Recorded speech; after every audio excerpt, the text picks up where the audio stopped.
you. Yeah, my pleasure. Thanks, Steve. I appreciate it. So it's good to see so many familiar faces in here from last year, and welcome to the new faces. It's good to have you. One rule I have is my sessions are always interactive, so I'm not going to stand here and talk at you for the next hour and 40 minutes or so. I believe in putting out some ideas and then generating some discussion around those ideas, because I think that's where not only the learning happens, but the idea spark happens, right? That I really believe that when I do a session like this, I always tell folks that I commit two things to them. One, you're going to get some takeaways. If not, I've really not done my job. And two, those takeaways are things that you can do right away. And today's session is really about that we're going to look at things that you can take back tomorrow to your workplace. Say, okay, we can start chipping away at this idea of turning around maybe a negative culture or making a good culture better. And so what I'm hoping is that you're willing to chat with me today, that you're willing to share ideas, things that maybe are working for you that someone else is struggling with, because I think these types of sessions lend themselves well to that type of discussion. So we will take discussion breaks throughout the course of the morning. And certainly if I'm ready to move on from a topic and it's something that you would like to continue to explore, just shoot your hand up and let's go down the rabbit hole a little bit further, because I want to make sure that you get out of this session what you need to get out of it. And so I'm more concerned about that than me getting through every single slide and making every single point that I think needs to be made. I want to make sure you're walking out of here at lunchtime saying, yeah, that was worth my time, and I'm ready to go fire up the workplace. So with that in mind, our whole theme this morning around creating this positive work environment is relating it back to the bottom line. So yes, I'm an HR guy, but I'm probably not your typical HR person, in that I don't believe HR is just about advocating for the people. In fact, when I hear HR people say it's my job to advocate for the people, I cringe, because it's not. HR's job is to drive business results. It just so happens that they do that through people, okay? No different than finance drives business results through how they manage the company's funds, and operations manage the business's results by how they manage operations and the machines and the equipment and everything. And so I bring a much different view to HR than most people are used to, simply because I view HR as a business function no different than ops and finance and R&D and everything else. And so we're going to talk today not just about fluffy stuff with regards to creating a positive work environment, but how do we do the things that are going to impact the bottom line? Because if we're doing the fluffy things and they're not impacting the bottom line, then the obvious question is, why do we do them? I'm amazed at the number of clients that I talk with, and they struggle with the amount of money that they spend on employee-related things. And I'm not talking about payroll and benefits. I'm talking about all the ancillary stuff, the parties and the picnics and the tchotchkes, the mugs with the company logo on, kind of all of that stuff. And I typically ask when they start complaining, well, what are you getting for that? What are you getting in return? And what do you think I typically hear? Don't know. We don't know what we're getting. We got people walking around using the company mug. Well, that's because there's no other mugs in the workplace. That's why they're using the company mug. And so the things that we're going to talk about today, for me, they're tangible. Okay, they're things that I'm not going to stand up here and say, get everyone a company t-shirt and they're going to be happy. That's garbage, quite honestly. I've been proud of every organization I've worked with, and yet I didn't feel the need to run around with company logo merchandise 24/7, because that's not all of who I am. And I think that it's safe to say it's probably not all of who you are either. I'm sure you're committed to your organizations, you like your organizations, but you don't want tattoos of your company logo on. And I say that only half jokingly, because I worked with an organization that went through a marketing change. And we actually had an all-employee meeting one morning. They unleashed the new logo. And I'm from back in Pennsylvania, and so we had this at the Hershey Resort, and we had this big meeting, and then the whole company went to Hershey Park for the day. Cool day. And so they were throwing out the stress balls. Everything with the new company logo was kind of cool, right? And then they gave us all temporary tattoos and asked us to put them on around the park. I'm like, wait a minute, you want to brand me with the company logo? Are you insane? But sometimes we think those are the things that build a positive culture. I'm not convinced of that, okay? Cool idea, ha-ha, funny, but those aren't the things that drive a positive work environment. We're going to dig into that today. So I want to start off with something on a personal level because I think it sets the tone for everything that we're going to do today. And then I'll get into the agenda. But when we're leading people, one of the things that we have to be willing to do is admit we made a mistake. People will only follow you as far as they trust you. And so if we have leaders in our organization who are not trustworthy, nothing that we talk about in here today is going to make a bit of difference. And so we have to have leaders that are willing to admit they made a mistake because we don't know everything. I heard a quote one time. It said, if you're the smartest person in the room, go find a different room. And there's some wisdom in that. You know, if we have leaders in our organization that think they know everything about everything, I got to wonder about that person. And so we have to be willing to kind of open up as leaders a little bit. The next thing is we got to be willing to recognize our people. For some leaders, that's hard. And the simple thing of saying you did a good job, to me, is why wouldn't you do that? But you want to scare the heck out of an employee, even your best employee? Summon them to your office, if you're assuming you have an office with a door. And when they come in, ask them to close the door behind them and see the blood just seep out of their faces. Why? They're in trouble, right? Because the door's going shut. And then tell them they did a good job. And just see what happens when you do that. It's a neat little trick, but what I've found is people associate coming, getting called to the boss's desk as this bad thing. Well, let's change that around a little bit. Let's not just pat them on the back out on the line. Let's bring them in. And also, I know there's that saying, praise in public, punish in private. I'm okay praising in private too. Giving the pat on the backs in private is okay. It's more intimate. It's more one-on-one. It's usually more meaningful. In line with thinking about the fact that we're not the smartest people in the room, I believe in asking people for their opinions. I think that when we humble ourselves as leaders to asking folks about their thoughts, where they're headed, what they see going on in the workplace, we can get some pretty cool ideas out of them. And so often, I don't know if it's 5 words, if I'm counting right, what are the 5 most dangerous words that we can tell someone when they offer an opinion to us or a suggestion?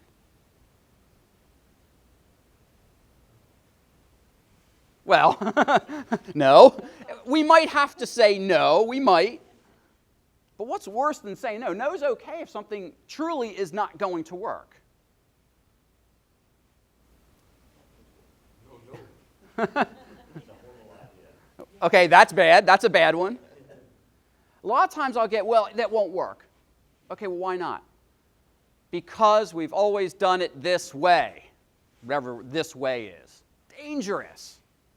Say that to someone enough, and you won't get their opinions anymore. And now we're in trouble, because those people out on the front lines, they know the business problems. We have to be willing to listen to them about the business problems. My wife's in sales, and she deals with shipping, so she's on a lot of shipping docks. And she was with a customer, I don't know, a couple months back or whatever, and she hadn't been in a few months, and they had totally redone their shipping and receiving dock. And she was talking to the shipping manager about it, and he said, well, we brought in some industrial engineers. They studied our process and everything. We spent about $50,000 on redoing the lines. I mean, everything, right? And all in the name of making things more efficient. So they had an issue. She had to come back like another month later. all that was gone. It was back the way it used to be. And she said, what's going on? And the guy said, well, it didn't work. And, they asked everyone for opinions except the people on the floor running the tow motors and everything else who got clogged up in the way that things had been moved around by these wise industrial engineers. They could have saved, $100,000 because they paid $50 at least to get it done and then to undo it again. They just talked to their people and said, hey, we're trying to figure out how we can make things more efficient. Let's ask the people who can actually make the efficiencies happen. Okay? The old please and thank you thing. They're the golden rules of communication as far as I'm concerned. And when I think about those two things, I think it comes back to our ability, again, to humble ourselves with our people. And you're going to hear that theme throughout the course of today, because not only am I directing those comments at you, but I want you to think about the people who are impacting your frontline staff. And can they follow some of the things that we're going to talk about today? Probably the worst, one of the best things you can say is we, and the worst thing you say is I. I think, I. And we know people like that. I think this, I think that. I know this is the right thing to do. Okay. There's a time and place for something authoritative to be said like that. But if you want to drive a positive culture, you have to spend more time on the we. How are we going to do this? How can we solve this problem? And so one of the things I want you to keep an open mind about today is if I start going down a topic and you're like, man, I've heard this before. Maybe you've heard some of this before, right? You're going, really? What I want you to ask yourself, before you let that little bird start chirping away like, oh man, I've heard this before, before you tune out, what I want you to do is ask yourself, okay, I've heard this before, but do I do it?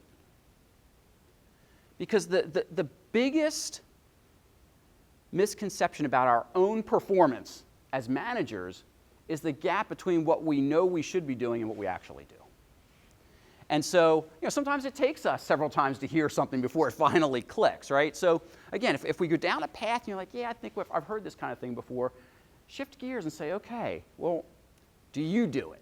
How well do you put that into action? Is there maybe a nugget in there that would drive the way that you would put that into action, or the way you would drive your team to put that into action? So here's what we're going to look at. We're going to look at 4 things this morning. We're going to look at the differences between a positive and negative work environment. And that might seem painfully obvious, but I think it's important for us to truly identify what a negative work environment looks like. We're going to take a look at 4 key skills that I think we need to have in place in order to create that positive work environment. We're going to look at ways that we can show we care as managers and supervisors, and we're going to wrap up with kind of my top 10 list of things that we can implement right now to impact our culture and our workplace. Yesterday, I was giving a little mini session as a favor to an old business friend of mine, and he and a business partner had invited a small group of their best clients. And we were talking about being a person of influence in your business. And one of the ladies in the session asked, Ed, how can you drive culture change when the top is the problem? And I took a deep breath, and I said, there's that old saying that poop runs downhill, right? And so at some point, someone has to be the dam that stops that flow. And so if the top is the problem, trying to change the top initially is likely not going to work. So we have to have the intestinal fortitude to say, you know what, it stops with me. I will be the dam that stops the flow of poop down. My people are not going to be impacted by this. And I'm going to start changing culture from the bottom.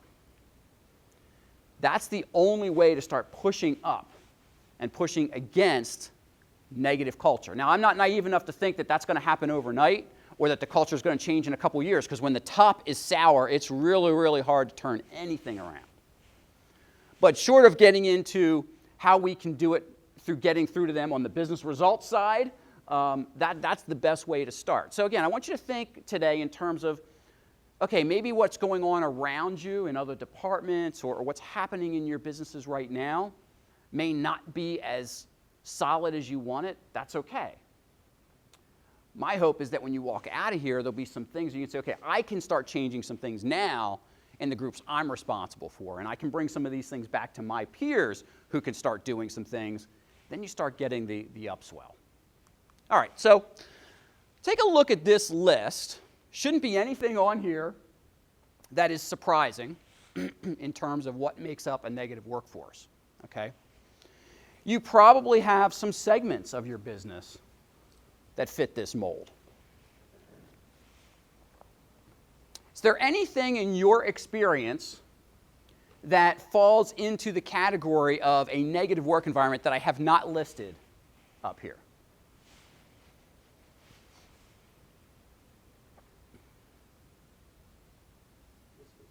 I'm sorry? Whispers. You get people, employees that... The rumor mill. The rumor mill. That's a good one. If we allow the rumor mill, and it is in all of our organizations, I mean, let's face it. If we allow it to get out of control, what sign does it show up here? Where does it show up? Morale. Absolutely. Absolutely impacts morale.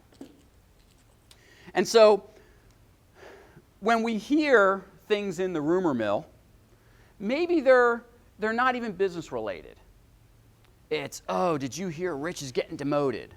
Well, maybe he is and maybe he isn't, but why is that floating around? Why do we allow it to perpetuate? Okay? Because if it's a rumor, there might not be any truth to it. But it's damaging him and his authority in the short run. And then if he's not demoted, people are wondering, oh, well, that's because he's the boss's favorite or whatever. It doesn't do any good on any level if the rumor is true or not true. What if the rumor is true and it's about the fact that your business is being sold? Is that okay? Right? So it might be really cool for upper management or those that have an ownership stake because they're cashing out. But it drives morale down because people start questioning, well, what's going to happen to me? What about my job? Am I going to be redundant? Am I going to get downsized? No one ever thinks, hey, this is cool. Maybe it's going to open up more opportunities for me. No one ever thinks that, though it could very well be. I saw a social media post the other day. Guy had tweeted out something effective, I'm having a hard time looking busy at work today. Later on in the day, that feed had, I don't know how many thousand likes, but worse, several hundred comments. And not one of them was, hey, pal, get your butt in gear and do your job. What do you think the comments all were about? What? Suggestions for how he could look busy. Can you imagine? And I'm sitting there going, what is going on in that workplace? That he feels like he has to look busy because he doesn't have enough work or maybe he's not competent enough. I mean, who knows? But that's a sad state of affairs when you think about it. And then the fact that people piled on with suggestions, do this, do that, and you'll look busy. I said, wow, clearly something's going on in that work environment. Because even if he doesn't have enough work to do, if he was in a positive work environment, he'd be pitching in, trying to find out, what else can I do today? Where else can I jump in and help out the organization, drive some results? So anyway. All right, so let's look at some stats. I'm a bit of a numbers geek, so when I give a talk, I like to dig in a little bit and see what I can find out in terms of studies that have been done. And there's some scary stuff out here in terms of what poor morale does. So Gallup, very trusted source, found that there's an estimated 22 million disengaged. Okay? Now, that doesn't count the millions more that are kind of going through the motions. They haven't totally checked out yet, but they're on the verge of checking out. So that number could easily be double. But when you look at it, look at that number that's costing us. How can 22 million people impact us to the tune of $350 billion? Lost productivity. Okay. Mismade product. Okay. Extreme negative influence in the workplace. Okay. That whole scenario you just talked about. Mm-hmm. As that spreads, it's like Everything grinds to a halt. Yeah. Every year during March Madness, someone does a study of how much productivity is lost because people are filling out their brackets and tuning into things. And I could go either way. I had worked in an environment for a while where in the break room, I remember the Olympics were on. And we had a TV in the break room and, whatever NBC station was on with the Olympics. And people would cruise in with a cup of coffee, stand there, watch an event or two, and go back to work. I don't have a problem with that. Because my view is about, okay, are you getting your work done? Not how many hours are you doing your work. But a disengaged person doesn't think about that. Because when they punch in at 8 o'clock in the morning, they're already mentally checked out. So they are counting the clock until they leave. So they're not productive, even if they were paying attention to their work. That's how we get to $350 billion. And that's scary. In the manufacturing world, your margins are tight. And if we're losing margins simply because we've got disengaged people who aren't fired up about what they do and how they impact the business, that really impacts our ability to be profitable in the long run. And so again, I believe in focusing on bottom line results. If we're going to do anything up here, I think you have to ask yourself, will that impact my bottom line? And how? I had a client who would spend $40,000 a year on their company picnic. And they would only get about 60% of their people at the picnic. And when I asked them why they spent that kind of money, what did they tell me? You guys know the answer. I'm sorry? We've always had a company picnic, Ed. But people are telling you they don't want to go to the company picnic. 40% of your workforce is not showing up. What is that telling you? Something is wrong. Why are you spending that kind of money? And then they said, well, what should we do, Ed?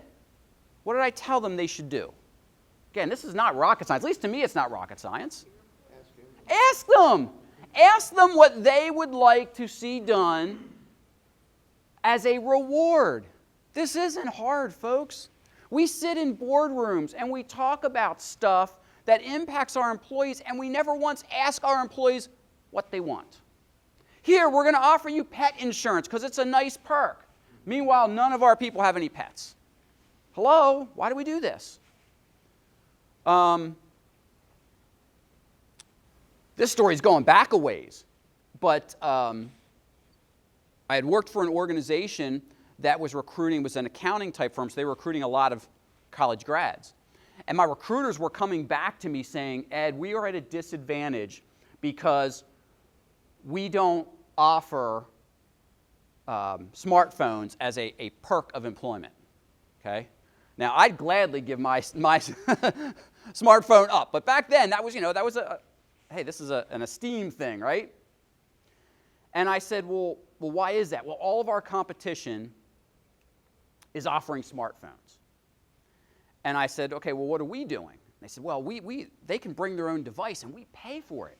These kids don't understand that the value of us paying for their plan is better than handing them the phone initially. And I said, have we told them that? She says, yeah, I keep telling them, but they don't want to listen. I said, then let's cut that benefit and start giving them phones.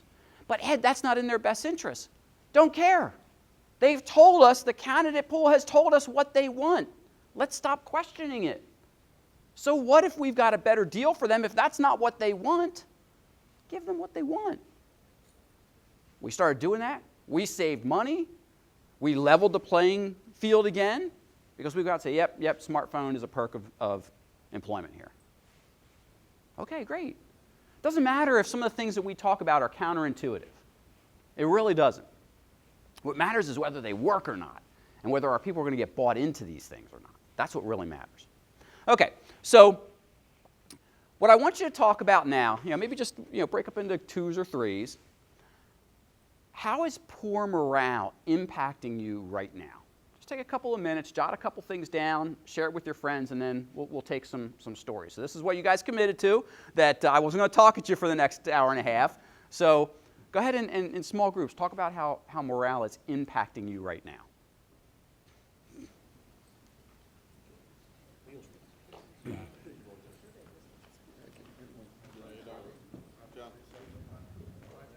Maybe you guys want to split up so you can get some ideas, and you guys could split up. Yeah, if you're with the same company, maybe split up so you can get some ideas on different things that are happening in companies. Site manager for a couple years. Okay. And then I just switched back to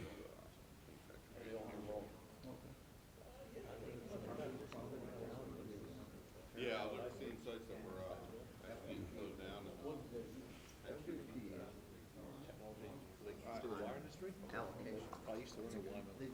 They won't tell you, but in reality, we're only getting 75% of our free. Really? You're on allocation? Yeah, yeah. Okay, so impact on the workforce.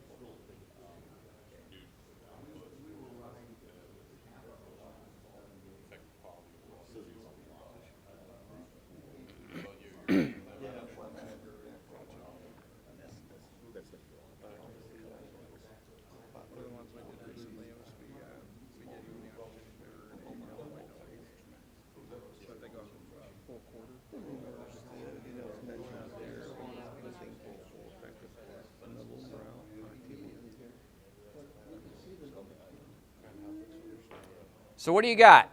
How's poor morale at your workplace impacting your bottom line right now? How is poor morale impacting your workplace right now in terms of your bottom line? Go ahead. It's productivity. Okay, so for you it's productivity. We looked at it. We had an event occur earlier this year, fairly significant event. It went from, man, we're really happy about everything we're doing, to, oh, we're going out of business. And there's a dip there until we, boom. No, Okay. no, let me Okay. explain what's going on. Okay, so it's productivity based.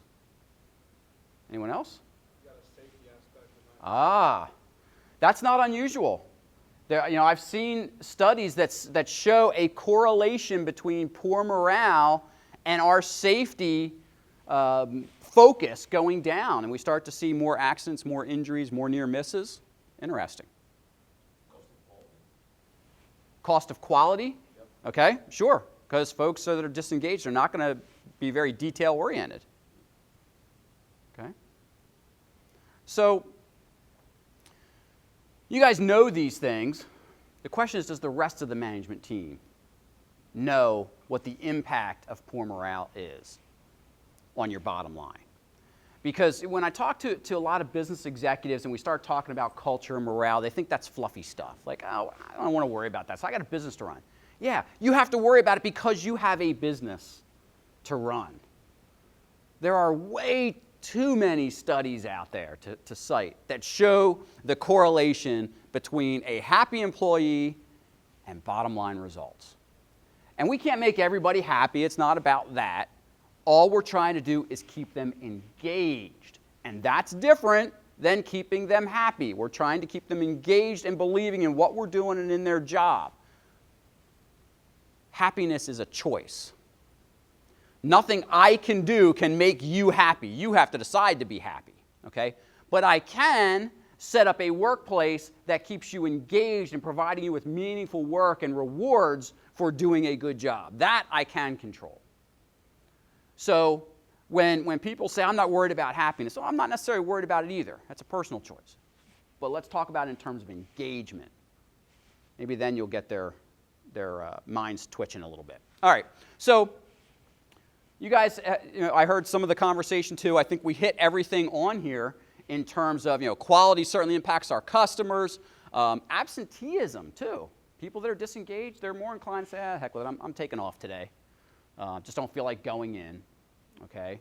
And sometimes if we have safety issues, especially in your industry, if you get a lot of repetitive trauma types of injuries, that increases absenteeism as well. Because people are like, well, not only do I not like my job, but my job hurts me. I'm just going to call off because I need that day to recover. And so all of these things impact our bottom line directly. Employee turnover costs us money, especially if the turnover is in key talent. You know, if we're losing the bottom of our talent pool, the bottom 5%, hey, you know what? I'll go hold the door open for them. I will, all day long. But if we're losing key talent, that's a problem. And so when people start talking about turnover, and business executives will tell me, oh, my turnover is great. We only got 3% turnover. Okay, good for you, but who's leaving? That's what I care about, not what the number is. Who's in that 3%? And that's when I get to, well, I don't really know. Well, we got to dig into that because that's critical knowledge. And if it's our top performers, we've got a big time issue. Because that tells me that our workplace is not where it needs to be. And if we can't keep top performers, we're not going to bring them in either.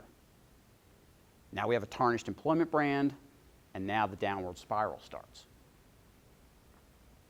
So let's take a look at the signs of a positive work environment. And by the way, these slides will be made available to you through the association when we're done here. Anyone surprised by any of these things? Sorry, I'm not in your way, am I? No. Okay. When I look at this list, this sounds like utopia to a lot of people. They just go, oh, wouldn't that be wonderful if that was our work environment? Could be. I've been lucky enough to work at some pretty cool places, some places that weren't so cool.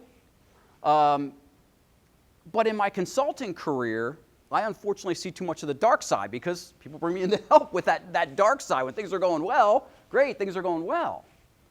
And you know, when I think about the places that I chose to spend my professional days when I was still in on the inside of the house, I was lucky to work at some places where this was going on. Now, did every single employee have these views? No. But the general feel, the general vibe, there was energy there.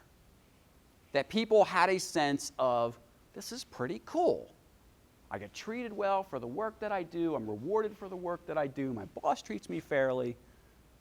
What am I going to complain about? So the question really becomes then, how do we get there? What's involved? So let's go down that road because that's what you're here to listen to. So, all right, first off, what are the expectations that we have of our people? Do they know what we're expecting out of them? When we look at this list, how well do we do that? When I say we, I'm not just talking about those of us in this room, but our management teams. How well do we sit down with someone and say, hey, here's how we make money, and here's how you contribute to us making that money? Do we paint that picture? We call that line of sight. When an employee knows that what they do every day impacts the bottom line and how it impacts the bottom line. That is a critical roadmap to paint for people. And some folks might say, well, it's obvious, isn't it, Ed? Maybe for us in this room it is, but maybe for the average employee it's not. I worked with an organization. The owner called me because his productivity was down. And he was one of those, he was ready to prescribe medicine even though he didn't know what the problem was. He said, Ed, I want you to come in and design an incentive program for me. And so we sat down, and this was a family-run business. There's a couple of brothers, and the mother was still involved in the business. And I said, well, why do you want an incentive plan? And he starts talking to me about, well, my people really aren't engaged, they're not productive, overtime's going through the roof, my quality's down. I said, well, what's an incentive program going to do about any of that? Well, it's going to get them refocused. Maybe. But let's figure out what's really going on out on the floor first. And so they were a cabinet manufacturer. And so if you can picture their assembly process, they would take, a raw hunk of wood, and you guys would cut it down to size. Then it would go over here, and you guys might stain it or paint it. Maybe you guys are distressing it if you want the distressed look. And then you guys are putting the hardware on it, and then you guys are assembling it, and then you're packaging it for shipment. I mean, it's a pretty straightforward process. And one of the things that was supposed to happen is, after you guys cut the wood and it went to you, before you stained it or did anything, you checked the measurements, make sure that it was the right size for that customer. And when it got to you, you were supposed to check to make sure that the right stain or paint was on, and so on. Those checks weren't being adhered to. So by the time it got down here, in many cases, it got to final end stage. He's ready to put cardboard around. He's like, wait a minute. This thing's black. It's supposed to be white. It's 5 by 9. It's supposed to be 10 by 6. Oh, and it's got brass knobs on it. It's supposed to be brushed nickel. The whole thing was a waste now, right? It's too late. So that was creating rework, which was creating overtime. And I really got to the point that I was wondering, okay, are people just not doing their job and it's getting that far because they haven't been trained? Or are they knowingly just letting stuff flow through to get some kind of production bonus? Because he had a production bonus in place, right? But here was the other thing that was going on, and this is even scarier. Any of you guys privately held companies? A couple of you? Okay. So they had a profit-sharing plan, which is really cool, especially in the privately held world. It's nice to do for our people. And they would pay out quarterly. And so after I had toured the plant and I'm seeing all this stuff, and we go back to the boardroom, I said, let's come back. I want to talk about this profit share. Tell me about the metrics on that, because to me that's an incentive plan right there. And so he's telling me, and I said, okay, well, it's very generous. People could make a good chunk of change every quarter. Frontline people getting a couple $1,000s. I mean, this was a very lucrative plan. And I said, okay, but you've been telling me that productivity's down and this is down.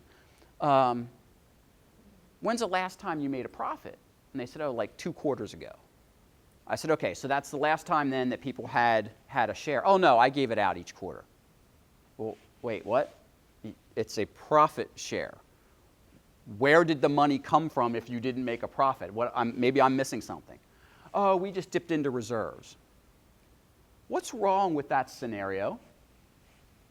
Other than the fiscal side of it, what's wrong with it? We're telling our people that subpar performance and rework and overtime and missed shipping dates because, hey, that thing was supposed to ship yesterday and it now can't. He can't put that in the box because it's the wrong stuff. All that's okay. Here's a couple grand for screwing everything up. That's really the message that was being sent. And so I looked at this family and I said, your people aren't the problem. You guys and how you're managing your people right now are the problem. Of course, I got the looks, right? How dare you tell me? Guys, I can't fix what's going on out there until we fix what's going on in here. Because you want to know what makes it worse?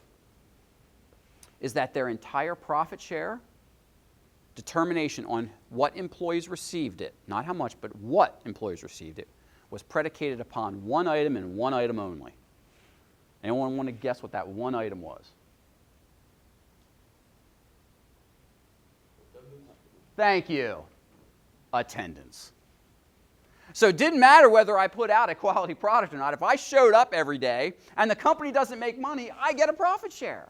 What? Makes no sense whatsoever. And then this family's wondering why they're losing money. I mean, I don't think I'm the smartest guy in the room, and I'm sitting there going, what am I missing?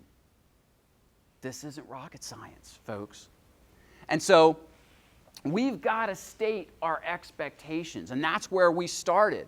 We went back out on the floor. I said, okay, if you guys are going to trust me to turn this around, then you've got to let me implement some stuff. And we had employee meetings where we talked about expectations. It is your job to double check your measurements before it goes on next. And it's your job to triple check their measurements before you put stain on, and so on. And we put checks and balances back in place that were there before, and we started holding people accountable to doing that. And we put some kind of onerous paperwork on them in the short run to document that it was happening, because we wanted to absolutely make sure that people knew that it was critical work that needed to be done, that it was unacceptable to get more than one stage down the line and not have a mistake found. Because everyone's going to make mistakes. The issue wasn't we got to get rid of mistakes. Those are going to happen. But their mistake in sizing it right could not get to the third step in the process. That was unacceptable at that point. Because here we could stop it. Oh, guys, we can't put the stain on this. Wrong size. Shoot it back. We could still salvage that without doing a whole lot of rework at that point in time. But it came back to setting our expectations with our people. And we had to start there before we toyed with anything related to the incentive plan.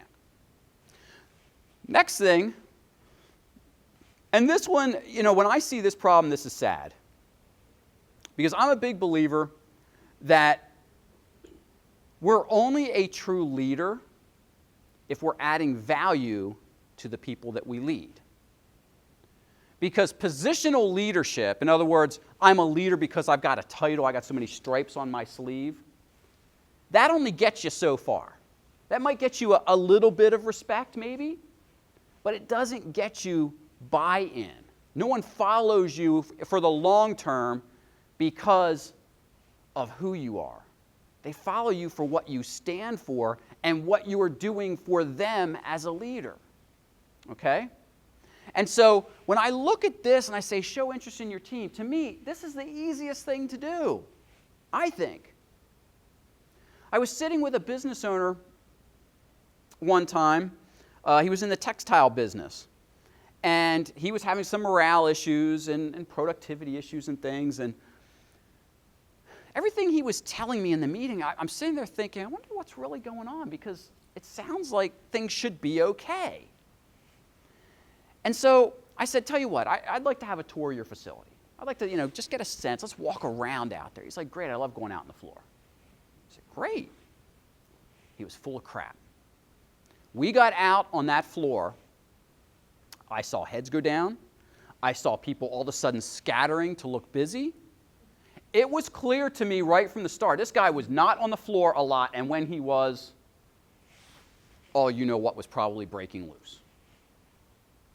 I chose not to work with that gentleman because he couldn't be upfront about his own shortcomings. He had no interest in his employees whatsoever other than what they could do for him. Privately held business. And he grew up in the business. Sometimes that second generation is problematic, okay? And it was all about what can I get out of this business. He didn't care about the people. And so this is where, at the beginning I talked about the fact that from a people perspective, it's about bottom line results, but we have to actually care about our people. We do. They're not robots. They're not there. They don't serve at our pleasure. Okay? You guys are at 2.9% unemployment. What are you guys down here? Around mid-threes? Okay? How about you guys? How about Missouri? What are you at? Threes? Somewhere below 3.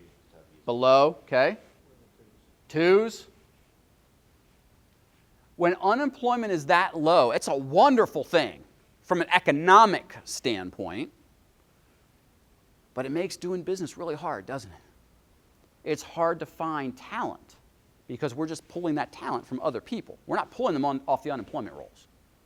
I mean, an unemployment that small, you're really talking about the unemployable when numbers are that low.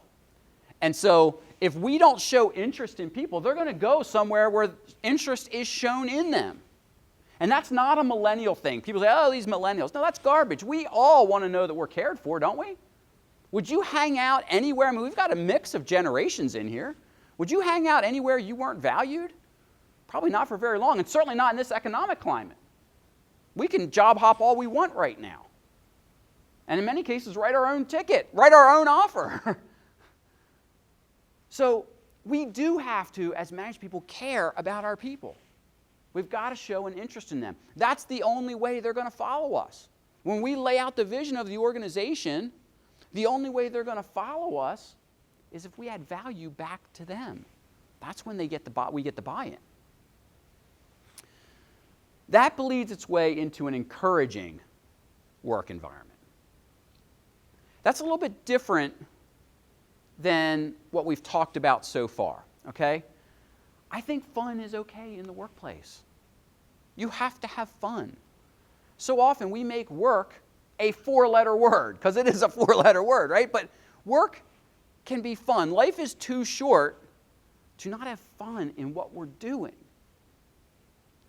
There's a book, it's probably 20 years old now. I love it. I pull it out every now and then and reread parts of it. It's called The Great Game of Business. Anyone familiar with that book? Jack Stack, I think, is the author. Took over, I believe it may have been an International Harvester manufacturing plant out in the Midwest. They were in the toilet, and they were trying to turn it around, and literally this was the only game in town in terms of employment. And so this plant goes under, the town is probably dead. And he decided, hey, you know what? I'm going to open the books up to the people and show them how bad it is. And so they had a town hall meeting. He put everything up and said, this is where we're at, gang. If we're going to turn this around, here are the things that we have to do. And they had a salesman who was out there knocking on doors, banging on doors. He comes back with an order from Russia for so many tractors that literally they worried about, we can't meet this order. And the deal was, we either get it all by the deadline or we don't want any of it by the deadline. It was one of those kind of deals. And again, Mr. Stack takes that out to his people and say, look, this can turn us around. But how we operate right now, we can't meet this deadline. And so they they called them team huddles. They worked in all kinds of sporting references. That was just what they decided they were going to do. And the people figured out how they could meet this goal. Not only did they deliver on time, they delivered early. So in looking at it, and that's why I like this book, because it's a fascinating case study in what we can do with an encouraging work environment, where people and their opinions are truly valued and they're asked. And folks, we don't look at folks as pegs on the corporate ladder. We're all in this together. We just have different responsibilities. And so I never quite understood why we felt like because we wear the jackets and the ties that we somehow know everything. We know we don't. So why do we act that way sometimes? A true encouraging work environment is one where we have recognition. Let's talk about the flexibility word up here. Okay, so in manufacturing, flexibility is a tough one. I mean, you need people working the line from 8 to 5. Does that mean that you can't have a flexible work environment?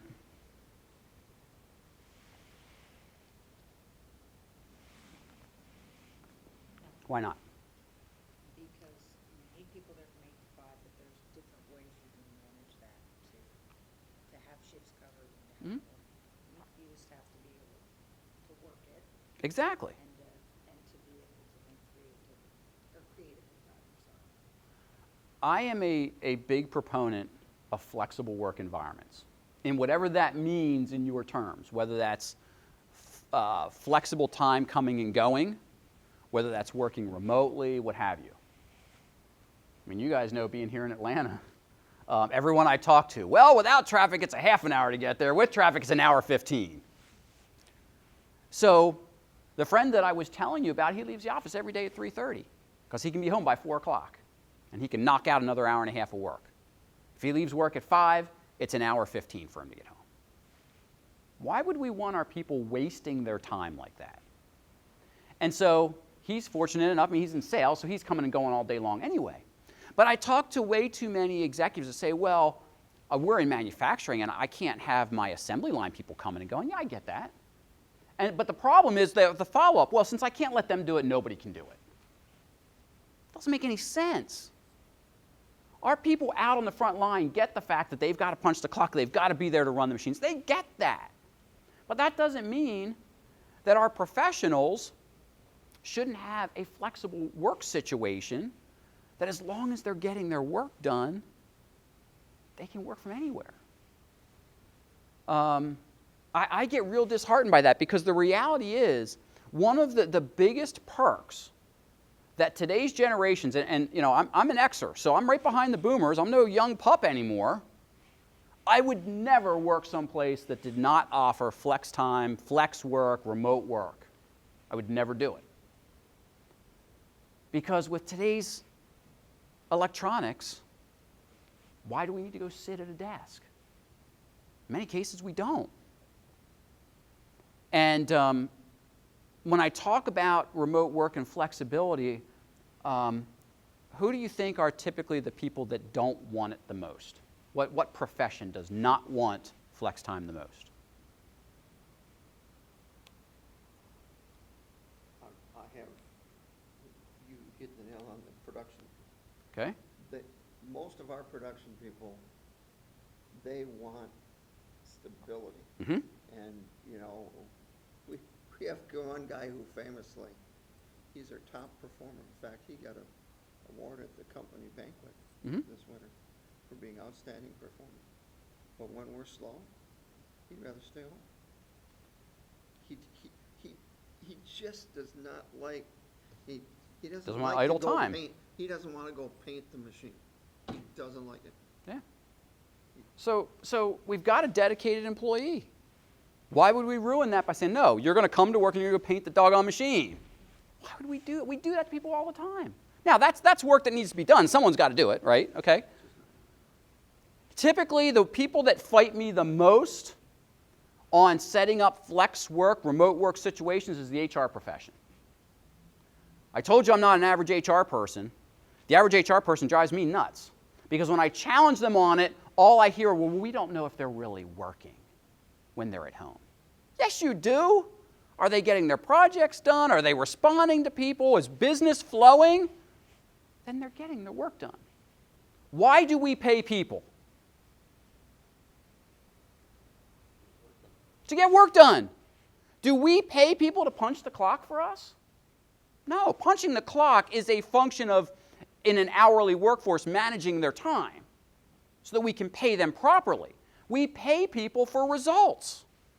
I don't care if you get business results working 20 hours a week. I don't look at that as a problem. I'm going to give you more work is what I'm going to do. But the reality is, I'm paying you for business results.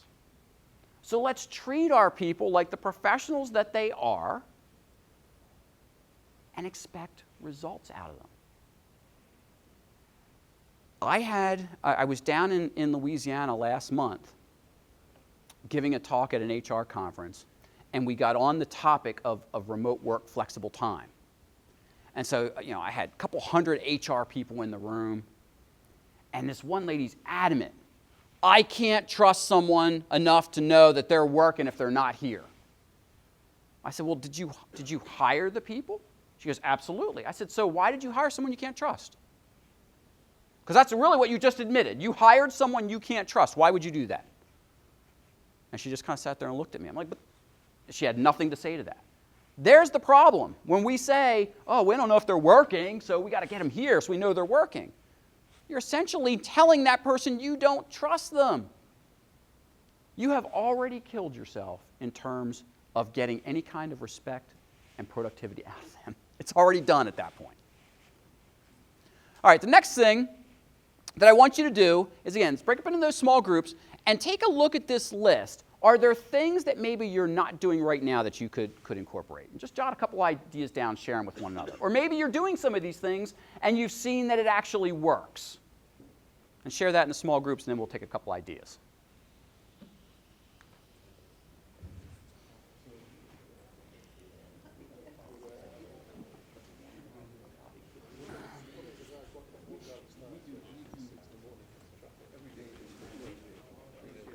Anywhere from 5 to 15 minutes. That's pretty much what kids, and there's an agenda for each day to cover. Once a week. What do you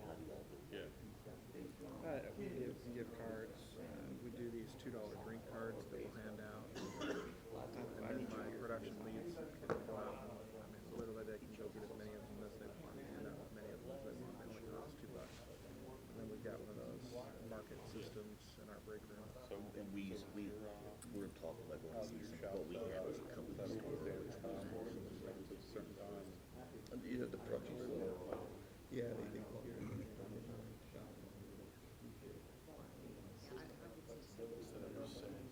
Yeah, some areas maybe more, isn't being priced up. Oh, I think some, yeah, so we can work from home if we choose. Okay, so what do you have? What do you have that's working, or what's an idea you think you want to take back?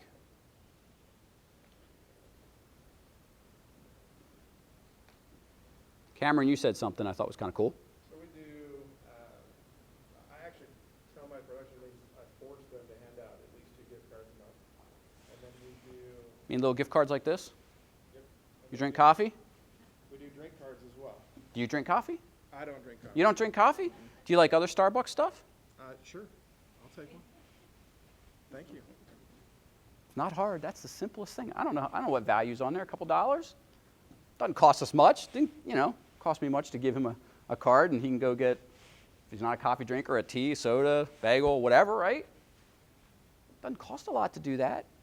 That kind of spot stuff goes a long way, though, doesn't it? It does. I mean, you're loving me now. It's great. Like McDonald's, I'm loving it, right? There you go. There you go.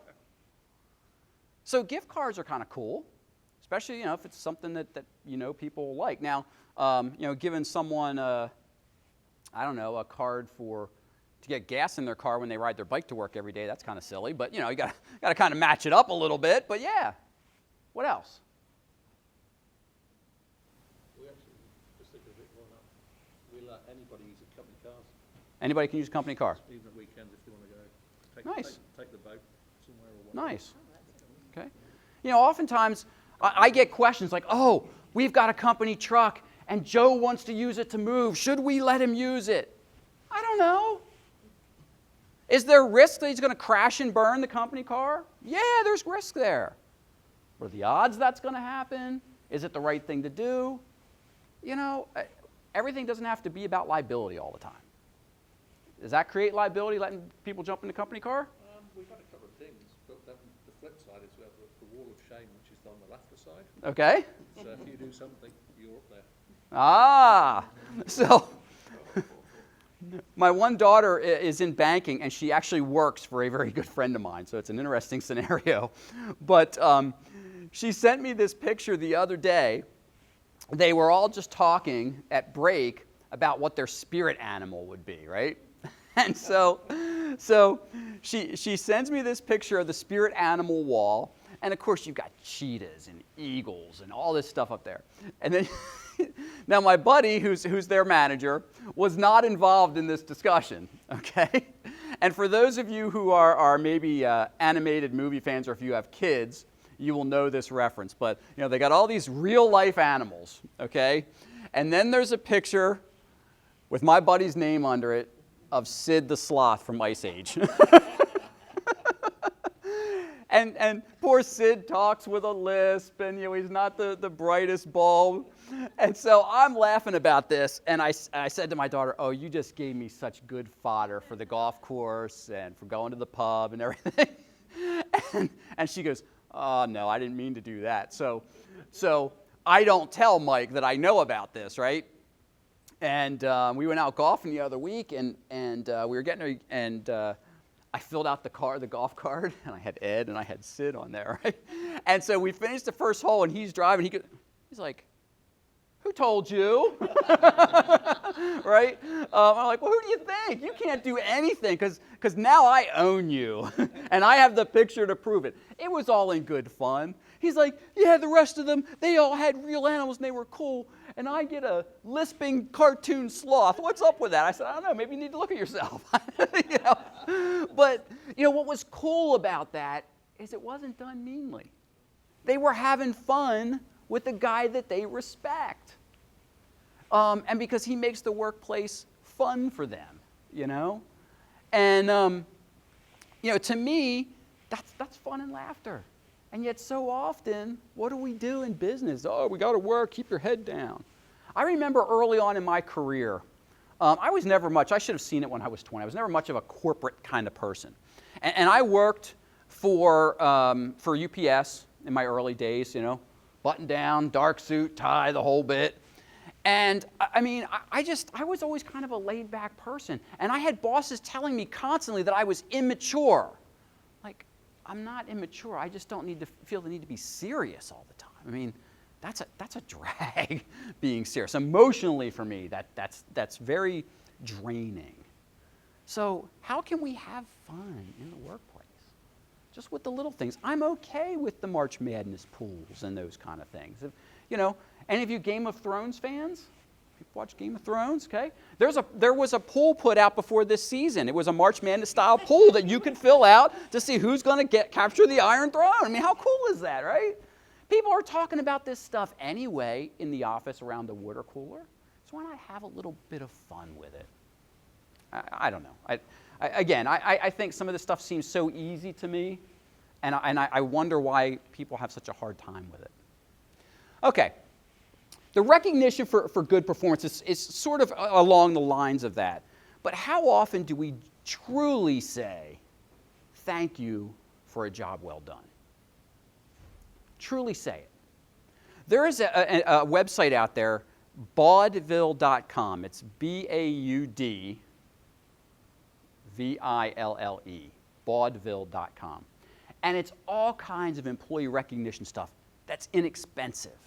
I'm not talking about, I mean, yeah, they do the trophies and all that stuff, but some of it's little things. I was managing an HR function, and our company was just exploding with growth. We were opening new offices. We were acquiring new businesses. I mean, my HR team was stretched between integration on the merger side, expansion and hiring. We went through 2 years of just craziness. And sure, during the course of it, I treat them to lunches or whatever. But I found, you know, it's funny because sometimes, especially in HR, you can often feel like you're not getting anywhere. And my team was getting there. And so I ordered them all little lapel pins of starfish, little starfish. And I handed them all out, and I said, thanks for a job well done. And I was waiting for someone to say, Ed, why are you giving us starfish? Okay, and finally, one of my recruiters said, Ed, this is a really cool starfish, but I don't get it. I said, There's a little boy on the beach, and all the starfish had you know, dried, or they're up on the beach, right, washed up, and he's whipping them back, and he's whipping them back, and he's whipping them back into the water. And this old guy comes along and says, son, what are you doing? He says, I'm throwing the starfish back in the ocean where they belong. And the old man says, there's got to be hundreds of them along here. You're not making a difference. Kid picks another one, whips it in. He says, I just made a difference for that one. And so I told my team, wear that starfish and remember that you're making a difference in what you're doing. That we are doing the work that we need to be doing even when it's tough. I thought she was going to cry. I thought I was going to cry, right? A $5 lapel pin. And I mean, I couldn't have taken them to McDonald's for $5 a piece, you know, and treated them to lunch. But a $5 lapel pin meant, and they wore them. The guys, the ladies, they'd be wearing that lapel pin. We don't have to spend a lot of money to reward good performance. We should be rewarding it through our incentive pay plans anyway. We could spend all day talking about my hatred of cost of living increases and across-the-board percentages, because if you're doing that, you're undermining performance. I'll argue that all day long with you. Too many people tell me, oh, we give 3% to everybody because it's fair. No, it's not fair. It's not. Because if you two are earning different amounts, you're not getting the same 3%. You're getting different. And if one of you is a slug and one of you is a top performer, what's going to happen with the top performer when he knows that he got the same raise? Why should I continue to be a top performer? It does not work. Okay? It's a topic for another day, but it doesn't work. All right, so we're going to skip over this small group discussion because I want to get to a couple of the other ones, and I think, again, this is pretty close to what we were just talking about there. Okay, so how do we show that we care? Because, again, everything starts with the trust in our people, okay? Everything starts there. If we don't have our people's trust, we cannot possibly lead them, all right? How do we provide interesting work in a manufacturing environment?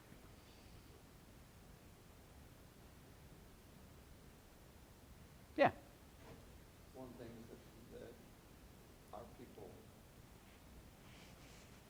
are motivated by is cross-training. Okay.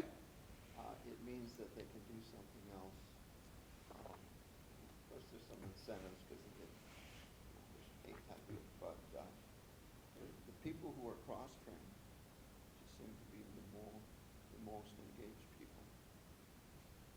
One of the things, and I'm amazed, one of my clients is a manufacturer. They make any kind of cap that screws onto a bottle, okay? They own like 90% market share. It's crazy. But I'm amazed that, people like on a day say they're running things for ladies' nail polish, okay, the little screw-on lids for that. And you'll see tens of thousands of these things just flying by on the assembly line. I think, man, they got people that have been doing that for 40 years coming to that workplace and seeing thousands of nail polish brushes going down the line. But one of the things that they do is they cross-train. I'm not running the same machine day after day after day. I get the chance to go from maybe an older machine to a newer machine, to running a different line, to this, to that. It takes the monotony out of things. It keeps people a little bit more focused because it's not monotonous. There's not a lot we can do in an assembly type of scenario to make it more interesting, but we can vary perspectives from time to time. And if we can do that, we can drive a little bit more engagement in our people. So that's a great one. But look at that third bullet point up there. What could we do even with a frontline person who maybe has some skills that go above and beyond their current job role? Could we get them involved on the safety committee because people respect them?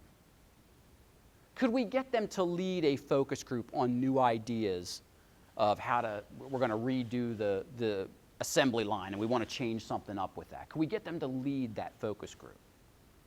How can we tap into other things that they may want to do? The only way we can do that is if we know what they want to do, first off, okay? Which means we have to have that relationship with them. But for me, when I look at everything that we've talked about so far and what we're going to talk about, for me, that one's key right there.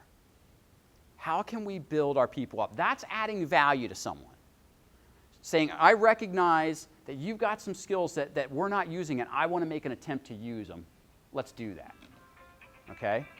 And so if we can do that, we create some buy-in from them. We build that trust again. I just got to share an example. Please. Carlos, our plant manager, Okay? he practices management by walking around. He knows people very well. It just impressed me a couple weeks ago, right to your point. We have a pretty talented guy who works third shift. Mm-hmm. We're installing a new production line. This guy's really mechanically inclined, has some other skill sets. Uh-huh. So for last 2 weeks and for several weeks coming, he's been moved to first shift, and he's helping assemble the new assembly line because of his mechanical skills. Mm-hmm. Sure. Talking to him, there's a bounce in his step, and because Carlos knew him well. Right. So outstanding example. He shows value. Yeah. And now you've bought a lot of time with that guy. I mean, you've bought, well, not time, you bought some serious credibility with that guy. Nothing wrong with that, asking for help. I remember early on in my career at UPS, I was in operations, and I was delivery supervisor, so I was in charge of drivers. And one of the things that we had to do was at least once a year, do a safety ride with our drivers. Check on their safe driving habits, safe work habits. And I was 23 at the time. And one of my drivers came due for his safety ride. Now, this driver was in our circle of honor. Circle of Honor meant that he hadn't had an accident in 25 years on the job. Now, wait a minute. Do the math on that, okay? Last time this guy crashed and burned, my parents hadn't even been married yet, much less me being born. So I'm nervous about this, right? I mean, he was a nice guy, but I'm thinking, what am I supposed to do with this guy, really? He knows what he's doing. I'm just some punk kid. I don't know what I'm doing. So we had about a half an hour ride from the facility out to his delivery area. And so I get on the truck with him, and I looked at him and I said, Mel, this is awkward. Let's just get it out there right now. I don't know what I can teach you out here. I really don't, because you've been exhibiting it. Now, I got to fill this paperwork out to show that I did this. But here's what I want to get out of today. I want you to tell me how it's been over 25 years since you've had an accident. What is it that you've learned out here that I can digest and take back to some of the younger drivers? We had great discussions that day. He told me about his near misses and what he learned from those. And I brought some credibility with him that day. Now, here's what's cool about that. I don't think I was a rocket scientist. I was just willing to admit I wasn't the smartest guy in the truck that day, all right? He was a seasoned driver, had been with the company 30 years. People respected him. Do you think that brought me a little bit of credibility with some of the other drivers? Because I treated one of our most senior guys with respect and didn't get on there like I was probably supposed to and be like, this is how we do it, and this is what we're going to do, and this is how today's going to go. No, that's garbage. But you talk about engagement. So UPS is a unionized workforce. And so at the end of the day, when the drivers come in, there were times where, this is before cell phones and even before pagers. So there were times maybe if a customer just had an extra load, we'd have to wait until a driver got in sometimes to get a hold of him and say, hey, we got to empty your truck out and you got to go back out and make this pickup for us. Now, the higher seniority drivers had right of refusal. If they were getting in early, they could say, nope, send us to another guy who's lower on the totem pole. And this one day, craziness is happening, and I see Mel pull in, and I went out and said, Mel, I need a favor. We're in a bit of a bind. Here's what's going on. Would you be willing to go down to the industrial park and make this pickup? He looked at me and said, sure. Let me turn in some paperwork. I'll hit the road again for you. I come back into the office, and my manager says, what did you just do? I said, well, I took care of that pickup. I sent Mel out. Well, why on God's earth would you do that? What do you mean? The customer needs it. He's one of our most senior guys, Ed. I can't believe you forced him to go back out. I said, I didn't force him to do anything. I asked him for a favor. And he said, sure. And my manager just kind of looked at me, and then he kind of walked away. And later on, we talked about it, several days later. And he said, Ed, how did that happen? And I said, well, because I treated the guy with respect the day that I rode with him. That's all. This isn't rocket science. And this is one of the managers who used to tell me that I was immature. And so I said earlier about, when you've got a culture that's not right, and it's not where you want it to be, you can still affect change from where you are. I brought a lot of credibility with the drivers in my group. And they knew that I wasn't going to put pressure on them, that I would take some heat and figure out how to mete out what needed to happen. But I didn't pick on any one guy because he was the top dog, right? Because we'll do that. We'll run our best horses into the ground sometimes. That's not challenging your team. That's abusing them. So anyway, let's keep rolling here. The clear goals thing, we talked about that. Knowing our people have to know where they're going and why. Okay? That's where establishing clear goals is all about. How do we need to get the work done? In what time frame? How do we know that the work that's been done is done the way it needs to be done? Okay? And that fun atmosphere, we've talked about that. All right, so what I want you to remember, fun doesn't mean improper. There's no place for, sexual banter and that kind of stuff in the workplace. Not what we're talking about here. Okay? And certainly if you're talking about alcohol, you got to be real careful with that in the workplace. Whether you do it or not, entirely up to you. Just be careful with that kind of stuff. All right? Getting to know your team. So we know we have to be very cautious of that outside of work. You know, it might not be the smartest to take them to the pub and have beers with them. You want a great book on this topic? It's called Hug Your People. It was written by a gentleman who owns a chain of men's clothing stores up in New England. And they're high-end. You go in there, you get your business clothes and that kind of stuff. And so he's got everyone from the salespeople on the floor to tailors and seamstresses and, everyone, the warehousing people, all this stuff. And it's a great book because he doesn't mean literally hug your people, but he means to take care of them. And here's a guy who has a couple hundred employees, knows every one of his employees by name, but more importantly, knows something about them. And so when he goes to reward them, the rewards are personalized. So, he might know that your kid plays ball and that he's on the travel team and, every weekend you're on the road. So every now and then, he'll drop you a gas card because he knows you're spending a lot on gas, right? He knows with some of his female employees what their favorite flowers are.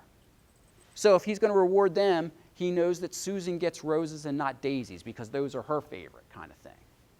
It's the little things. What the magic in that book is it's the little things. Again, but we have to know our people in order to reward them the way they want to be rewarded. I had a driver who came to me. He was approaching that 25-year mark. And that was a big deal. So there was the Circle of Honor, which was a huge dinner ceremony and everything. But at the local level, we'd have cake and celebration and all that. And this guy came, he says, Ed, I don't want the cake. I don't want any of that stuff. Give me the catalog that I can select my award out of, okay? But I don't want any of the other hubbub. He was telling me how he wanted to be recognized. He was not one for the spotlight. What would have happened if I would have said, no, this is a big deal. We're getting the cake and we're celebrating. It's not what he wanted. So, again, when we're rewarding people, not only do we have to know what they want, but maybe what they don't want too. As I told you, I've never been much for like company gear and company logos. You give me a t-shirt with a company logo, I'm like, okay, great, thank you. It doesn't mean anything to me. Now, some people it does, don't get me wrong. Some people love that stuff. And it doesn't mean that I'm not proud of the places that I've worked. It just wasn't me, it wasn't my thing. Differences today we see as problems, don't we?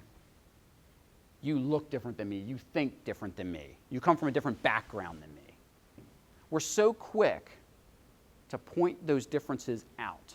All you have to do is look in the media.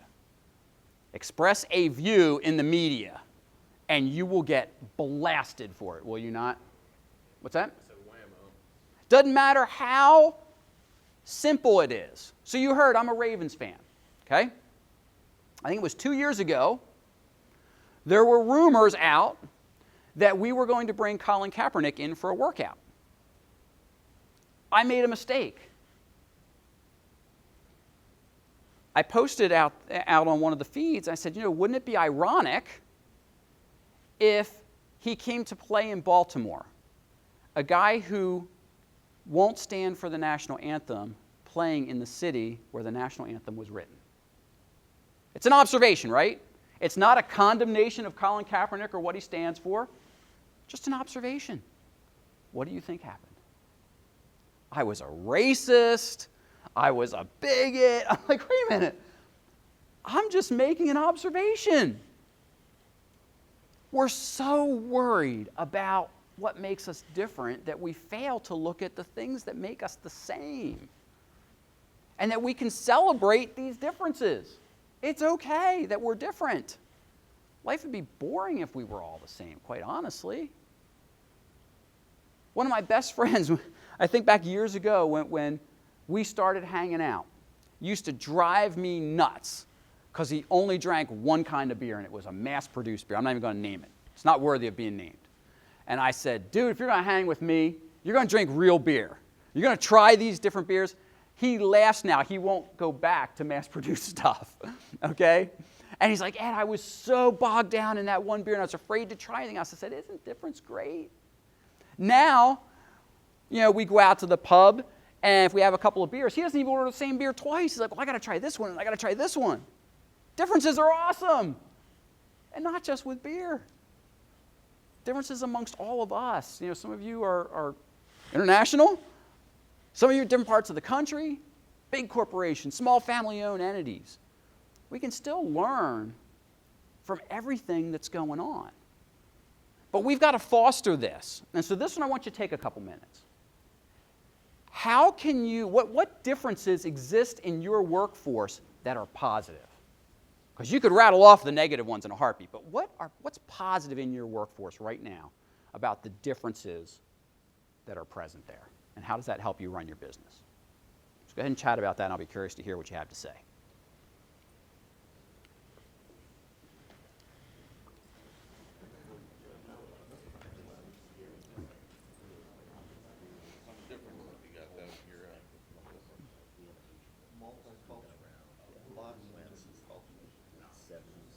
So we've actually got employees that are just now getting hired. They've been here for 40 years. And then those are all your data. So then you've got a lot of. Yeah, the last place I was at was starting to train was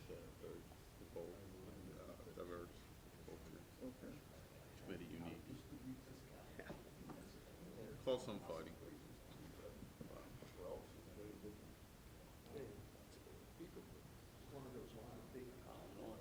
I find it interesting. Throw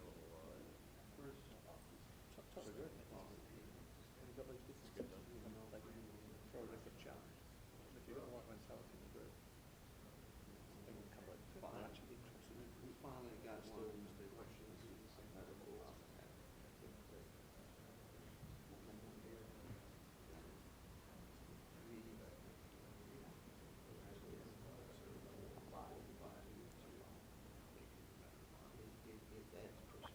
So what do you have?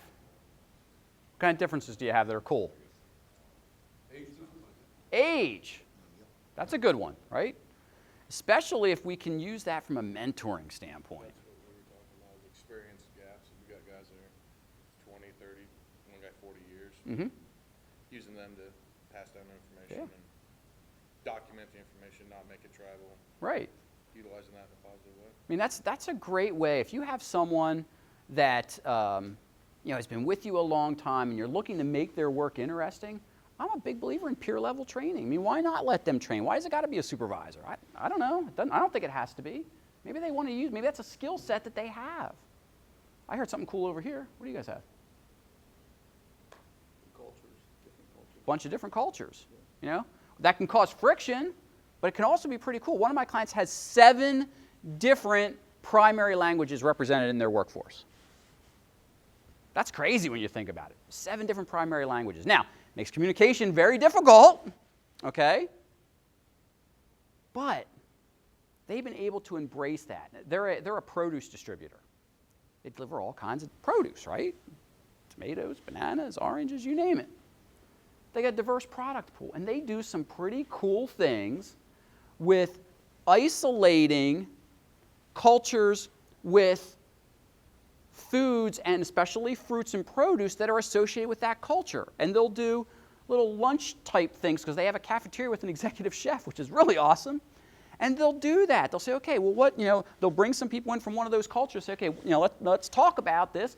And they'll use some of their own product to have as part of the meal that day that you can get in the cafeteria. How cool is that from celebrating differences? So even though you and I may not be able to communicate as effectively as we might like because English is our second language and our primary language is different, so what?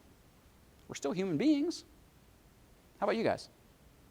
Really, for us, I think both comes back to age and experience. Okay. Of the plan. And for us, it's not only the floor level folks who've been there 40 years in our case, same scenario, we're using peer-to-peer training, but you look at the front office staff and the management side, a lot of us are coming in first time to wire and cable, so in the past, there had been institutional knowledge there, so now we're bringing a fresh perspective on how to do things as well. Nice. Yeah, differences are cool. We spend so much time worrying about them and how the trouble they cause when we should be just spending time worrying about how we can utilize it for better, quite honestly. All right, we've talked about treating people fairly, and for me, that's about consistency. You know, favoritism really has no place in how we manage. You want to destroy trust quickly, play favorites. We'll move on from that one. We've talked about recognizing contributions and knowing how your team wants to be recognized. I think there's a time and place for team recognition and individual recognition, that kind of stuff. You've got to know that, okay? So we're in the home stretch, and I want to spend time on these top 10 ways, because I think this is your action plan, okay? We've had some good discussion. Now I think we get into your action plan on what you can do here, okay? These are not in any particular order. It's not a gotta do down. They're all up there, okay? So you've heard this theme today, this whole idea of trust. How can you build trust amongst your people? When I think about trust and building trust, I think about integrity. You've got to be a person of your word, and you've got to not only know where the business is going, but you've got to be willing to go there and show your people how to get there as well. Good leaders do that. They know where things are headed, and they're willing to bring the people along with them. Okay? Not kicking and screaming. They go because they want to. And they go, and they want to because we talked about those last couple of things on the final bullet there about being consistent and being reliable and being there for your people. Admitting you made a mistake if it happened or you didn't handle something effectively. One of the things that people that are closest to me know, it's a fault of mine and I work on it, is that when I get under stress, I can get snippy. I just get short with people. I know it when it's happening, and sometimes I can't help it. And so I've talked to, I mean, not only does my wife know how to handle it when I get like that, but people that I work with. I say, it's okay to call me out on it. Say, Ed, you're going down this road. Stop it. And it's almost like that rubber band snapping in my head, like, all right, your stress is not their problem. Don't make it their problem. And again, that's just us making ourselves human with our people. But that builds trust.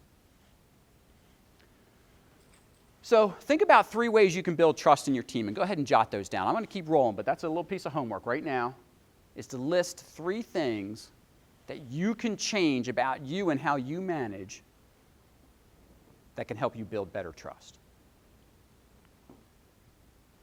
Second thing is to be open with your people. Whether you have a full open book policy or not, doesn't matter. But being open and honest with who you are as a leader is critical. So often you have people that feel like they've got to check who they are at the door when they get there. Come on, we're human beings. We're not robots. We don't leave all the problems that we've got at home and in life just because we've walked into the workplace. So why do we expect our people to do it? So the biggest thing here is, I would ask you to think about the characteristics that you find most valuable in your people and on your team, and do you exhibit those same characteristics? If not, I'm willing to bet they're not present on your team, because people on your team will mimic your characteristics. Now, if you're an axe murderer, I'm not saying they're going to go out and be axe murderers, but if you are snippy, they'll be snippy. If you partake in the rumor mill, they will partake in the rumor mill, and so on. So go ahead and jot down how you can be a little bit more open with your people.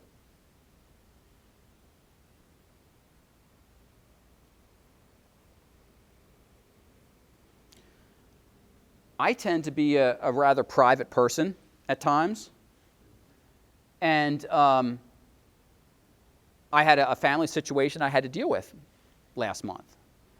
And because of that family situation, I was going to have to push off some due dates with projects, with clients.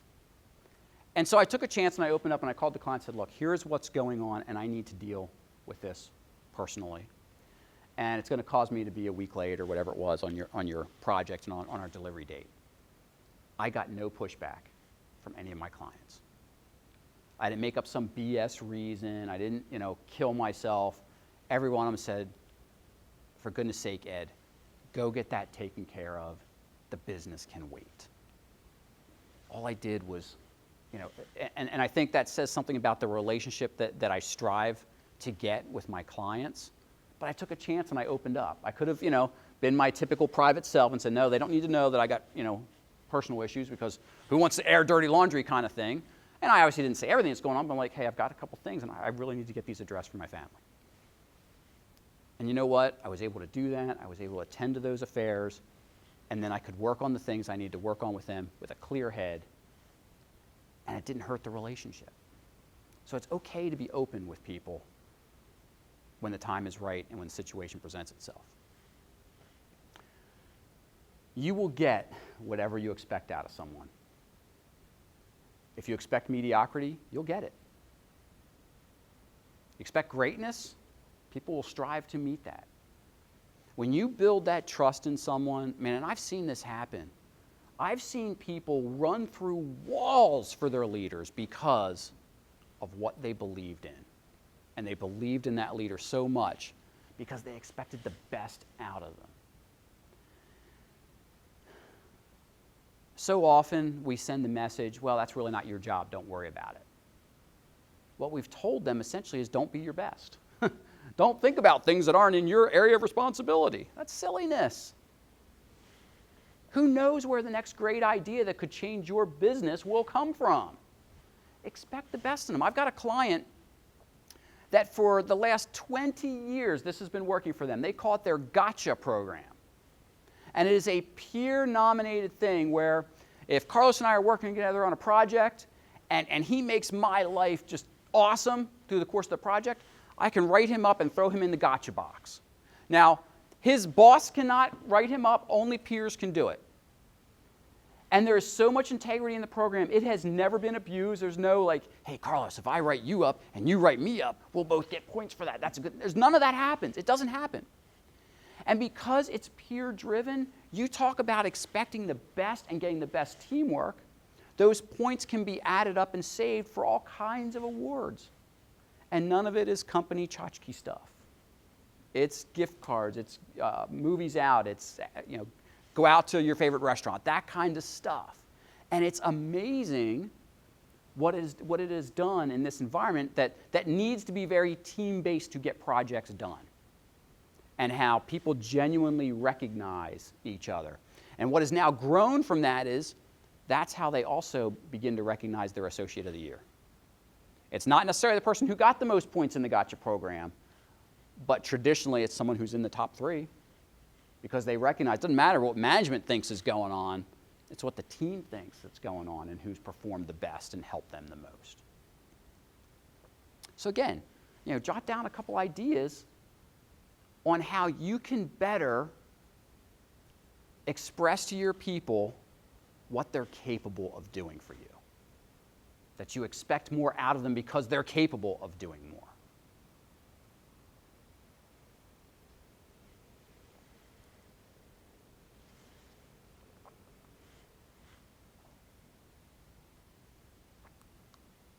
Next up, how do you create a good team spirit? If that's critical in your environment. Sometimes lone wolves are okay. But this sense of team and of the team is going in a certain place is very valuable. When I look up here at this list, I think too often today we focus on business as a competition. I'm trying to get the same position that Joe's trying to get, and so therefore I can't work with him because I got to step on his head to get to where I'm going. I'm not going to help him up there. Silliness, absolute silliness. If that's our culture, we've got other issues we need to be dealing with, okay? But how can we foster a sense of teamwork? That's within our role as leaders in the organization. How do we respect unique contributions from people and what they bring to the table? Maybe that person who doesn't say much in meetings, but their work is always golden. Great. So they're not the most outspoken. So what? That's their style. So again, jot a couple things down that you could do that would better help a team spirit amongst the folks that you lead.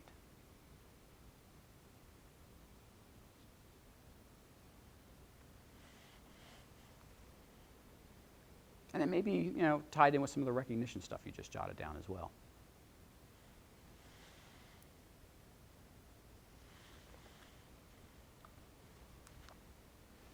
Okay, recognition. People need it. They crave it.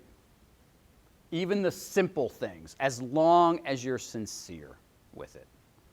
Please don't be insincere with your praise. But know what your people want. And it doesn't always have to be about a monetary thing. A simple thank you, a pat on the back for a job well done every now and then is all we need. And so when I think about this, I think about how often do we talk to our people about the good stuff? Can we get them to the point that when we call them into the office, they don't go ashen-faced when we tell them to shut the door? So how can you work recognition in on a more regular basis to let people know that you appreciate their efforts and the results that you're driving?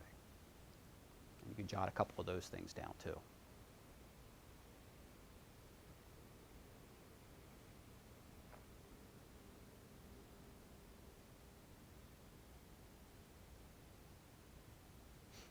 One of my clients, as a simple recognition on your birthday, you get a gift card for a free cake at the local bake shop. Costs them a couple bucks to hand these things out. But people can go to the bake shop and they can get any kind of cake they want, any flavors, any icing, any decorations, all of it customized. People love it. It's simple. Costs them a couple bucks on their birthday. It's a nice little recognition for folks. Give credit where credit is due, but take responsibility for the failures. We're the leaders. Too often it works the other way with poor leaders. They want to take all the credit. I did it. I led my team. Yeah, but it was Jeff's fault we failed because he didn't pull his weight. That's crap. If Jeff wasn't pulling his weight in the group, as a leader, I failed because I failed to get him on board. We've got to take responsibility for that. And so when we're managing our teams and we're thinking about this, how do we make sure that our teams are engaged so that we lower the opportunity for failure? Failures are going to happen, but how do we mitigate that risk? That's our job as a leader when you think about it. How do we make our people successful? So again, think about how you would give credit to your team. Outside of regular recognition, what are opportunities that you can share successes with your team and put them in the spotlight? Sometimes we all crave the spotlight, but a good leader is willing to step back and let the team soak that in. And again, that's a trust thing. I unfortunately talk to so many people that say, oh, my leader takes credit for everything that we do. I was texting with a buddy last night. He was upset about some things going on at work, and he was telling me that the person in charge takes credit for everything they do. Everything. It's like, we work hard, and this person puts it out there like it's her work. That's a shame. That is not only a morale killer. His organization is very small. It's going to kill the organization if she continues to do that. The organization will not exist. It's a small not-for-profit. It won't be able to do the work that it's going to do if she continues to do that. How approachable are you? Are you out on the floor with your people? Or are you like my client that people dodge you when you walk out onto the floor? They don't want to make eye contact. Do they feel comfortable coming to you, not only with ideas, but challenges and concerns? Early on in my career, I used to show up in the operation, and it might be 3 in the morning, I'd be walking around. And the management team used to poke fun at me, like, oh yeah, here comes Ed, he's got his coffee, he's just walking around. He must want to go golfing this afternoon, that's why he showed up at 3 this morning. Until I started coming back to them and saying, hey, you got a problem over there on that conveyor belt. You better go address this, because here's what I'm seeing happening with the people over there. And then, oh, hey, this over here is going on. Better nip that one in the bud now. It got to the point after several months that the manager of that shift would ask me when I was coming in next, because he wanted me out there. Again, I don't think that's rocket scientist. I'm not trying to pat myself on the back. People knew me because I hired them, so it was easy to go out and walk around and say, you know, hey, John, what's going on? You've been here a couple months. What's happening? And he might say, well, you know, this is going on, and this is what's happening with it. And we would just talk. And sometimes it was just talking about the music we were listening to or whatever. It wasn't even about work. But it's just about, if you can't talk to people in the simple things, you know, the making the eye contact and smiling and shaking hands and getting to know people, gosh, you're never going to build trust. It all starts, I think, with this, is being available. Don't be that leader who sits in the desk or at the desk with the door shut all day long. Yeah, we need that quiet time to get some things done, but if that's you 8 hours a day, your people aren't going to respect you for that. So that one, think about how you could be more approachable. If you don't feel like you're where you need to be on that front, think about, you know, jot down a couple ways that you think you could make yourself a little bit more approachable to people.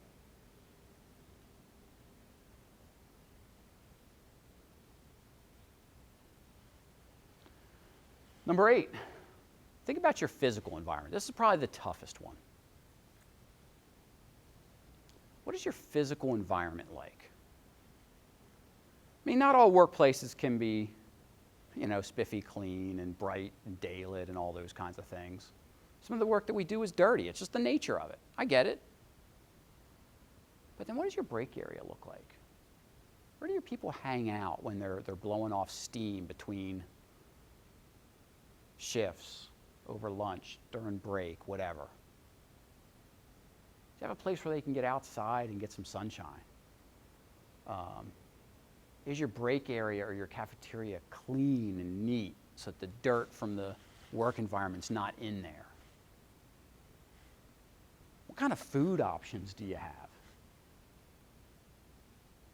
We all know there's a big correlation between the sugary, high-fat snacks and stress. And if we've already got a stressful work environment and we're feeding them garbage at lunches, we're actually perpetuating the problem. So things that we can do to have healthier food for them. But, you know, natural light's huge. Can we give our people a place where they can get outside and just get some sunshine? I get some vitamin D. I'm out of the, you know, I'm out of the dinginess of the workforce, or the work floor, excuse me. You know, so what are some things maybe you can do on that front? It's money well spent. Maybe it's just a coat of paint somewhere. But what can we do? And for me, this isn't about putting up pictures on the wall that say, go get 'em team, with a picture of some jet taking off, okay? I don't know how much that really does anything. So I'm not talking about those kind of simple things. I'm just talking about the other simple things. I get disheartened when I walk into customers and the areas where their employees get to congregate are just filthy dirty because that's the nature of the work that they're doing. So people can't even come into the break area and have like stuff that's not dirty and beat up and dingy, and to me that's a shame. There's a local candy maker near me, and I've been in their facility, and it's not a lot of daylight. I mean, it's lit, obviously. But their break room is on the outer wall of the facility, and it's all glass. So that, and there's outdoor seating for when the weather's nice enough, but when they go in there to the break room, there's all kinds of light coming in. sunlight makes all the difference, you know. So think about ways, you know, maybe it's picnic tables outside or a little gazebo or something that people can go sit in just to, you know, to really get out of the environment sometimes really helps. Okay, number 9. How do you evaluate your people? We've talked a lot about giving feedback and recognition. I believe that when we sit down to evaluate our people, when we do those performance appraisals, they can and should be a positive experience. Now, if the person's a total derelict and they've been miserable all year, it's not going to be a positive experience. I get that. But for the vast majority of your people, this should be something positive, because it's another chance for you to sit down with them and tell them how great they are, to rehash all the cool things they did all year long, and then say, and because you did all this, you're getting a nice bonus, you're getting a nice raise, or however it is that you recognize your people for a job well done. So how can we turn our job performance reviews from the dreaded thing that we don't like doing and our employees don't like taking part in into something a little bit more enjoyable? And lastly, make it fun. You know, life is too short. I think we got to, you know, be within reason. Okay, we can't be clowns in the workforce, obviously. But how can we invoke fun into the work environment? Is it getting a work fantasy football league together? Maybe. Is it doing March Madness pools? Maybe. I don't know. What do your people want? What do they like to do? Is it setting up a TV so that when something like the Olympics or the World Cup is on, they can pop in for a couple of minutes and check scores and see the action or something? Maybe. I don't know. I don't know what your people want. What are your company holiday gatherings like? Are they stuffy sit-down events because that's what we think they want? Or can it be you bring in some, I don't know, a comedian who's not racy or whatever, but, you know, or do you do something along those lines? Is it a casino night? Is it, you know, what might your people have fun doing at a company gathering like that? We did one time at a management meeting where we had a choice between, you could golf, the resort we went to had golf, had go-karts, had mini golf. What was the other thing? Oh, and laser tag. So people had options of some different cool things to do that was, you know, kind of team building or whatever, but it was just fun. And, you know, when I think about fun stuff, don't use it to team build. You know, people, I get calls all the time, hey, would you come do team building for us? You don't do team building in a session like this. That's not what happens, okay? You can do some pretty cool fun activities that eventually, if you do enough of them, build a sense of camaraderie and teamwork. That's the purpose of the fun in the workplace. We used to, I want to air some dirty laundry. So sometimes, like back in my UPS days, when the drivers would leave, there'd be just some management people in literally the buildings are empty, okay? And you got to remember, this is, 30 years ago almost. And so we didn't have all the electronic stuff. And so when we would get communications from corporate, especially posters to hang or whatever, they'd come in these tubes that were about like this. And on the wall, we had our entire county mapped out and everything, and what drivers were where. And so what we would do sometimes to blow off steam is we would play baseball in the office. And we would take a manila folder, and we'd ball it up and tape it, right? And it was like playing stickball in your yard as a kid. Except for us, we had the county map, and we had lines on it. It was a single, a double, a triple, whatever. And we would use those tubes as a bat.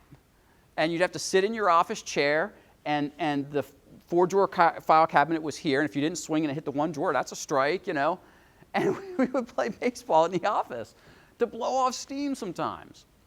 And it sounds silly, but we're sitting there eating our peanut butter and jelly, and we're playing a little bit of baseball for a half an hour. We weren't hurting anybody. Our manager may not have been happy if he had caught us, but it was a way to just blow off some steam. I don't know, what can you do to just let your people blow off some steam in the office or out on the floor? Can you give them rest breaks where they stretch a little bit? That's healthy, it's good for safety. We talked about safety earlier. It's a good way to blow off some steam. I've had groups go and do things like take a golf lesson together, group golf lesson. Go play volleyball at the local park, you know. Not mandatory, but hey, we're going to get together and we're just going to go do this tonight. Does a lot, I think, for the team. Does even more if we can work it actually into the work environment to make it fun. Again, work doesn't have to be a 4-letter word. So to kind of wrap up here, I want you to think about the takeaways that you've jotted down. You're going to get these slides, so the things that maybe didn't hit you today will hit you as you're looking through the slides. But if there's one takeaway above everything else, I think it comes back to that issue of, does your management team have the trust it needs from the people to lead them? And if not, that's where you start. And trust comes when we add value to the people that we're leading. When we share knowledge with them, we show that we care. We know a little something about them. And so, if you're looking for a place to start, for me, that's where you start. You start with that trust factor. And then just determine what your culture needs, what your environment needs. It might not need everything that we talked about today. You might be sitting here going, yeah, we've got a bunch of those things. Great! Build on them. Take the piece that we talked about you don't have and figure out how to incorporate that one in. And most certainly, don't tackle everything at once. If your workplace is a real mess and you're going, wow, we got to have all this stuff, great. Just pick one or two. Start there. Baby steps. That's the best way to get something like this to stick, because culture is going to take months, maybe years to turn around. It's not an overnight process. So I thank you for your time and for your willingness to chat and share your ideas, and look forward to seeing you again next year. So enjoy the rest of the conference. Thank you.